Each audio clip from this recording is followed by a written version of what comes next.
इंतहाई अहम मौजू पर जो माशरे के अंदर इस वक्त नासूर बन चुका है कि लोग आपके मुंह पर कुछ कहते हैं, पीठ पीछे कुछ कहते हैं। मुंह पे आपकी तारीफें करते हैं, पीठ पीछे आपकी बुराई करते हैं। मुंह के ऊपर आपकी खुशामद होती है, पीठ पीछे आपकी बुराई होती है। यानी वो लोग जिनके दो दो चेहरे हैं, यानी दो दो मुंह रखते हैं, आपके चेहरे पर और हैं, किसी और के पास जाकर आपके बारे में बद अखलाकी, बद जुबानी करेंगे। तो आइए क्या हदीस पाक के अंदर इन चीज़ों का जिक्र है, इस हवाला से आका अलैहिस्सलातु वस्सलाम की क्या तालीमात हैं। हजरत अम्मार इब्न यासिर रदी अल्लाह ताला अन्हु से अभी रसूल रिवायत करते हैं, काला काला रसूलुल्लाह सल्लल्लाहु अलैहि वसल्लम। अबू दाऊद शरीफ के अंदर हदीस पाक है, आका अलैहिस्सलातु वस्सलाम ने इरशाद फरमाया, मन काना लहू वजहान फिद दुनिया काना लहू यौमल क़ियामती लिसानान मिन नारिन।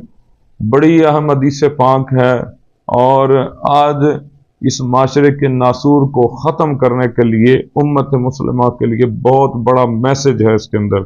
हज़रत अम्मार इब्न यासिर रज़ी अल्लाह ताला अन्हु रिवायत करते हैं कि हुज़ूर रहमत दो आलम जाने जाना सल्लल्लाहु अलैहि वसल्लम ने इरशाद फरमाया, जो दुनिया में दो मुंह रखे, यानी जिसमें दोगलापन हो, तो आका अलैहिस्सलातु वस्सलाम ने इरशाद फरमाया, क़यामत के रोज़ उसके मुंह में दो आग की ज़ुबानें होंगी।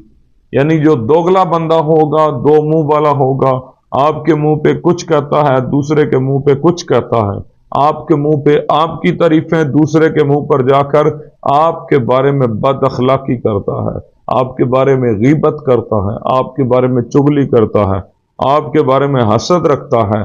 तो फरमाया ऐसा बंदा जिसके अंदर दोगलापन है और दो दो ज़ुबानें रखता है, जिसकी ज़ुबान के अंदर हेर फेर है, तो फरमाया कि क़यामत के रोज़ इसके मुंह में दो आग की ज़ुबानें होंगी। यानी नाज़रीन मुकर्रम देखें कितना बड़ा यानी वो बंदा गुनाहगार होगा जो इधर आपके मुंह पे कुछ कहता है, उधर और